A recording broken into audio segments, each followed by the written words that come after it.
Hello everyone, myself Anurag from Riva, Madhya Pradesh. I have completed my undergraduation from JNKVB College of Agriculture, Riva. I have secured All India rank first in ICRPG Plant Sciences 2023 exam. As you all know, the major subjects in plant sciences are genetics, plant breeding and pathology, and minor subjects are plant physiology, seed tech, microbiology and general agriculture. So I start my discussion with subject wise. I start with genetics.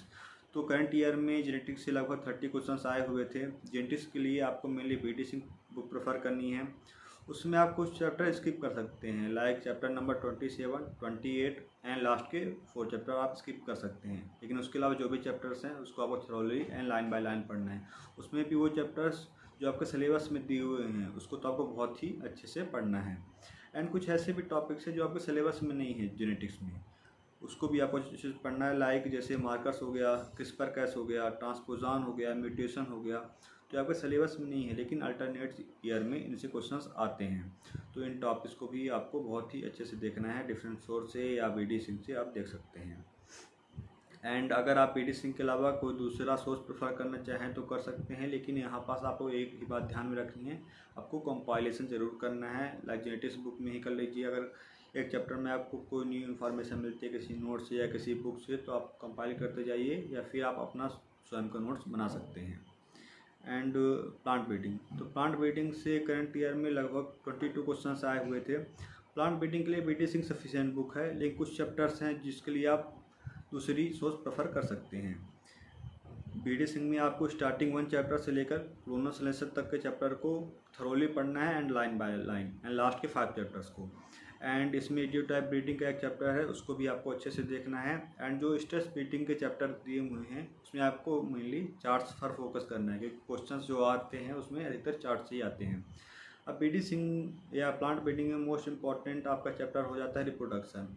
And BD Singh में reproduction sufficient नहीं दिया हुआ है, तो and प्रत्येक year में उससे questions आते हैं ईच ईयर में।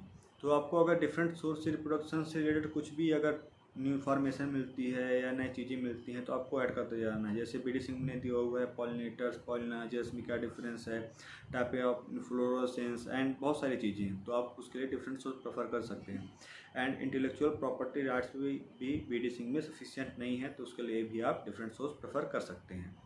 एंड पैथोलॉजी, तो पैथोलॉजी से इस ईयर में लगभग 24 क्वेश्चंस आए हुए थे। तो पैथोलॉजी के लिए मेनली आपको एस बुक फॉलो करनी है, एंड इसके बाद अंग्राउंड नोट्स। एंड जब ये दोनों चीज़ें आप कवर कर लें तो इसके बाद ही आप उत्पल कुमार भट्टाचार्य की बुक पढ़ें, क्योंकि आप स्टार्टिंग में उत्पल कुमार भट्टाचार्य की बुक पढ़ेंगे तो आपको टफ लगेगी एंड टाइम टेकिंग रहेगी। एंड पैथोलॉजी में हिस्ट्री से हर साल ईच ईयर में क्वेश्चंस आते हैं, लेकिन प्रॉब्लम क्या रहती है कि हिस्ट्री किसी भी एक पीडीएफ या एक बुक में सफिशिएंट नहीं दी होती है।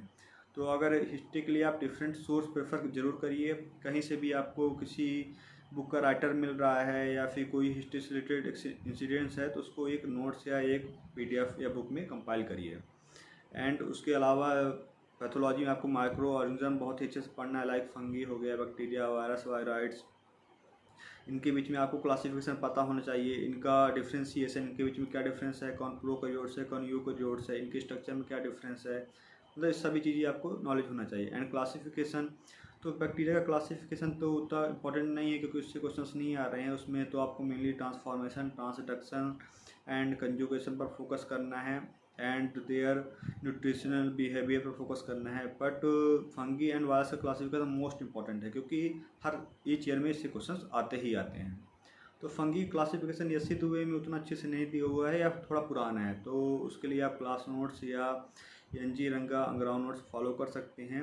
उसमें मेनली आप चार्ट पर फोकस करिए, क्योंकि हमारे क्या रहता है कि हम यसी दुबे को एक साथ पूरा पढ़ते जाते हैं, हम चार्ट नहीं देखते हैं जो क्लासिफिकेशन का है। तो आप जब भी कुछ भी पढ़ें क्लासिफिकेशन में तो आप चार्ट को ज़रूर एक बार पहले उसको देखते जाएं, जिससे आपको चीज़ों को क्लासीफाई करने में आसानी होगी। एंड जब एक बार आप पूरा फंगी क्लासिफिकेशन पढ़ लें तो उसके बाद ज़रूर आप नोट्स बनाइए, और नोट्स आपकी कैरेक्टर्स के बेस पर रहनी चाहिए। जैसे डिफरेंस मेस्टिकोमाइकोटिना हो गया, एस्कोबेसिडियो, तो इनमें आपको डिफ्रेंशिएशन करना है। जैसे एक बार सेक्सुअल स्पोर के बेस पर डिफ्रेंशिएशन करिए, फिर सेक्सुअल स्पोर पे बेस पर वो डिफ्रेंशिएशन करिए, फिर इनके न्यूट्रिशन के बेस पर डिफ्रेंशिएशन करिए, मतलब डिफरेंट कैरेक्टर के बेस पर अगर आप डिफ्रेंशिएशन करके नोट्स में बनाएंगे तो आपको रिवीजन करने में एंड चीज़ों को समझने में बहुत ही आसानी रहेगी। एंड आप अब आते हैं डिसीज़ पर। तो डिसीज़ में आपको जो डिशेज़ आपके सिलेबस में हैं उस पर मेन फोकस करना है। एंड उसके अलावा भी अगर कुछ ऐसे डिसीजेज हैं जो स्पेसिफिक नाम है, उनका स्पेसिफिक कुछ करेक्टर है, तो उसको भी आपको स्किप नहीं करना है। लाइक हो गया अटबट्टा डिसीज़ हो गई, फुलिश डिसीज़ ऑफ राइस हो गई, ब्लैक लेग ऑफ कॉटन हो गया। तो जो स्पेसिफिक नाम की डिसीज़ हैं उनको आपको ज़रूर फोकस करना है। एंड इसी तरह सिम्टम्स में भी है, अगर कोई स्पेसिफिक सिम्टम है किसी डिसीज़ का तो उसको भी आपको बहुत ही अच्छे से देखना है। लाइक विचेस ब्रूम हो गया, गोस्ट स्पॉट हो गया, एंड फॉल स्मेल का सिम्टम हो गया। तो इन सब डिसीज़ को आपको बहुत ही अच्छे से देखना है। एंड डिसीज़ के लिए आप अंग्राओं के नोट्स फॉलो कर सकते हैं बेझिझक।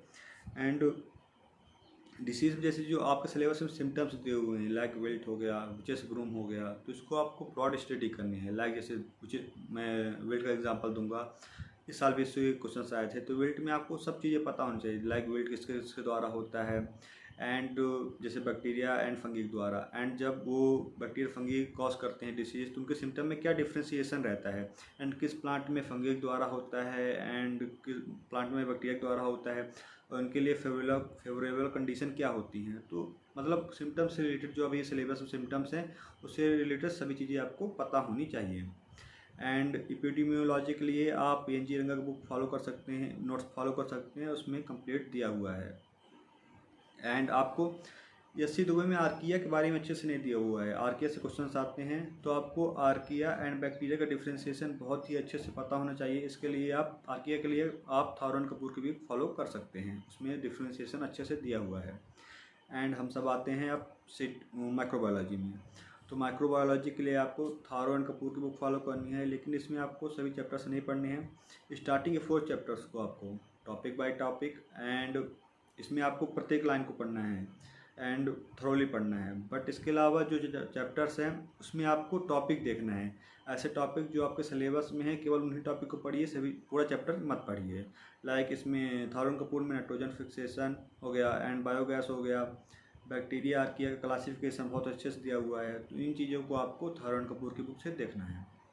एंड अब आते हैं क्रॉप फिजियोलॉजी में। तो क्रॉप फिजियोलॉजी के लिए आप NG रंगा की नोट्स फॉलो कर सकते हैं, उसमें सफिशिएंट दिया हुआ है। लेकिन हमारी प्रॉब्लम क्या रहती है क्रॉप फिजियोलॉजी में कि बहुत सारी चीज़ों को हम स्किप करते हैं। लाइक जैसे ग्लाइकोलिसिस का एग्जांपल है, तो उसमें बहुत सी चीज़ें हैं। लाइक एक स्टेप के बाद दूसरा स्टेप क्या है, उसमें कौन सा एंजाइम यूज हो रहा है, कितना ATP लग रहा है, या ATP बन रहा है या NADPH बन रहा है।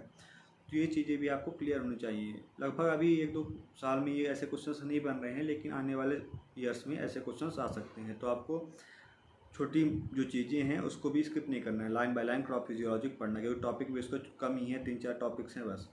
एंड सीटेक के लिए आप mainly PK Agrawal book follow करिए। And PD Singh by plant breeding by PD Singh में भी 2 चैप्टर्स दिए हुए हैं सीटेक के, उसको भी आपको देखना है।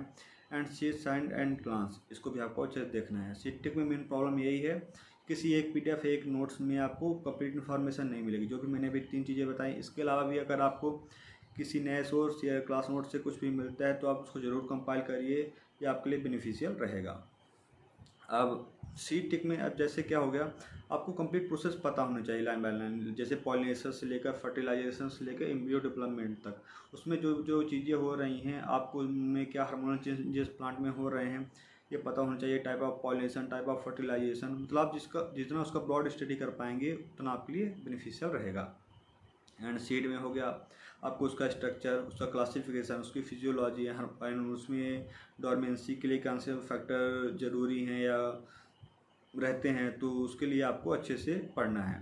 एंड अब हाइब्रिड सीड प्रोडक्शन, तो हाइब्रिड सीड प्रोडक्शन में आपको मेनली तो आप हाइब्रिड सीड प्रोडक्शन के दौरान जो स्पेसिफिक प्रैक्टिसेस होती हैं उन पर ध्यान देना है। लाइक राइस में हो गया रोप पुलिंग हो गया, स्टिग्मा सर्सन हो गया, एंड मेज में हो गया इमेस्कुलेशन। तो जो स्पेसिफिक प्रैक्टिसेस हैं उन पर आप जरूर ध्यान दीजिए, क्योंकि क्वेश्चन इन्हीं से आते हैं।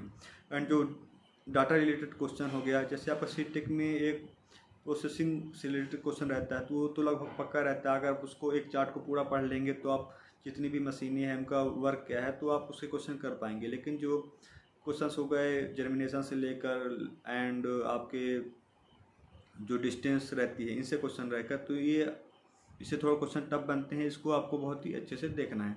इसमें देखिए, आपको क्रॉप्स तो सभी फॉलो करनी है जो आपका सिलेबस में है, उसके अलावा भी क्रॉप्स को आपको फॉलो करना है, उनकी जर्मिनेशन या प्योरिटी परसेंटेज जो भी कुछ दिया हुआ रहता है। लेकिन आपको उन चीज़ों पर ज़्यादा फोकस करना है जो चीज़ें स्पेसिफिक डाटा रहता है। लाइक आप सभी जानते हैं कि जो मेनली क्रॉप्स का जर्मिनेशन होता है 80 to 85 होता है, लेकिन सोयाबीन एंड ग्राउंड नट का जो जर्मिनेशन होता है 70% होता है।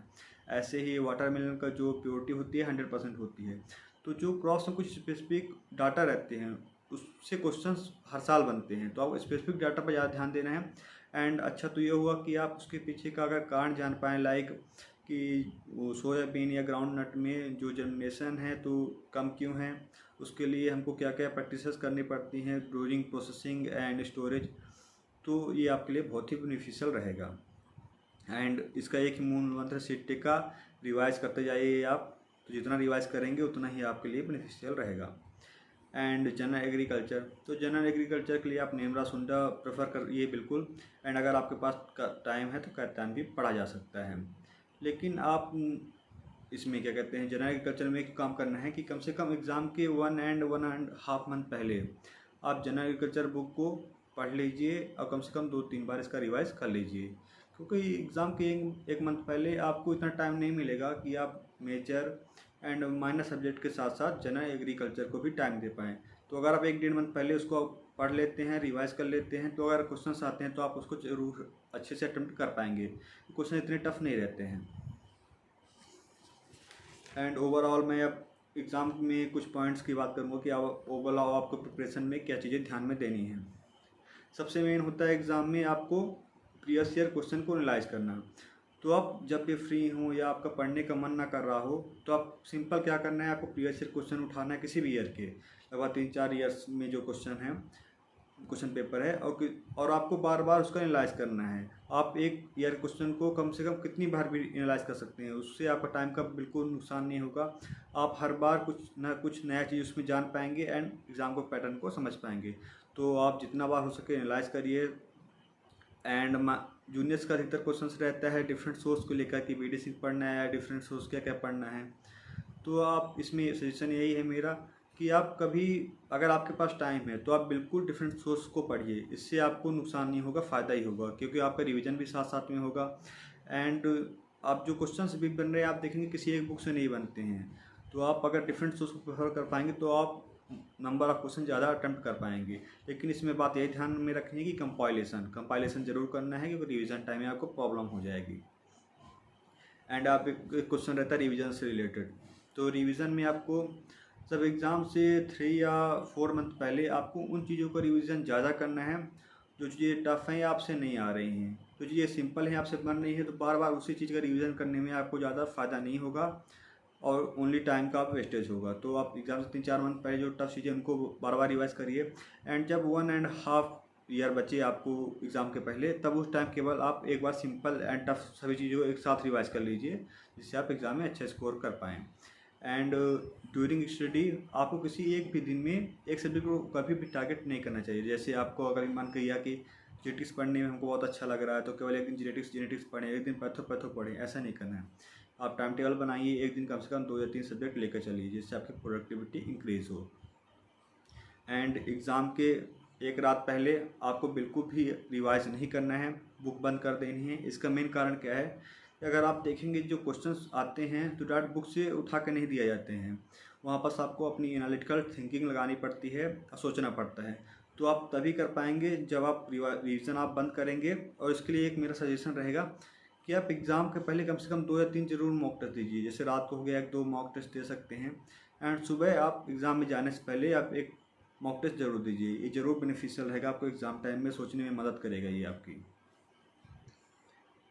एंड लगभग सभी पॉइंट्स मैंने कवर कर दिए हैं। अगर आपको और कुछ भी डाउट्स रहता है तो आप कमेंट सेक्शन में पूछ सकते हैं। And all the best you all, अपना बेस्ट दीजिए, रिजल्ट का चिंता मत करिए, आप बहुत ही अच्छा करेंगे। And thank you so much Hariprasad sir and whole team of agri addict for their valuable guidance during my preparation journey. And thanks again for giving me platform for sharing my experience with my juniors. Thank you so much. Thank you so much all.